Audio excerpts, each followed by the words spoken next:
Kagat-kagat. Kagat-kagat. Kagat-kagat.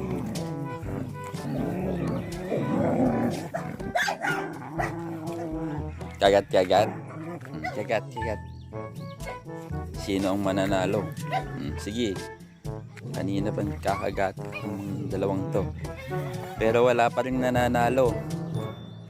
At porsigido ang Rottweiler at ang German Shepherd na manalo sa labang ito. Sino kaya ang mananalo? Kagat-kagat.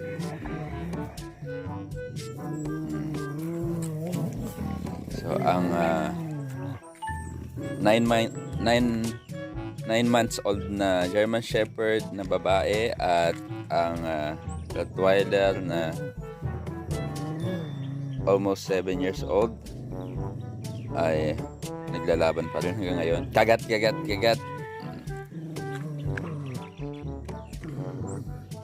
Medyo mahina na kasi yung tuhod ng ating Rottweiler, so medyo na siya, pagod na siya. Ang ating 9 months old na German Shepherd na babae ay full of youthfulness pa rin at energy, kaya naman kagat-kagat. Sige, hindi natin alam kung sino mananalo dito. Hindi pa rin bumibitaw ang matanda kahit hindi na siya makatayo dahil siya'y napagod na at kanina pa sila nagkakagat-kagat. Ayan, bumitaw na tuloy. Sino mananalo sa inyong dalawa? Wala nang kagat-kagat. Napagod na. Paano na yan? Sige na. So wala na, ayawan na. Ayawan na daw. Paano na yan? May tao. May pusa. Tinapa. Okay. Uy. Ikaw talaga. Sige.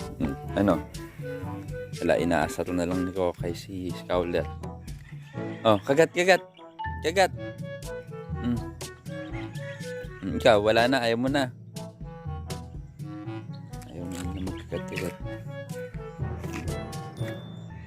Hoy, Kokay.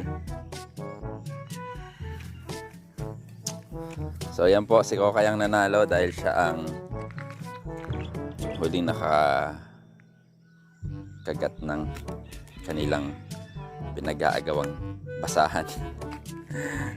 That's it for this video po. Don't forget to subscribe at pakita mo na din ang bell at like updated sa ating mga videos. Salamat po, mga kakwentong probinsyano.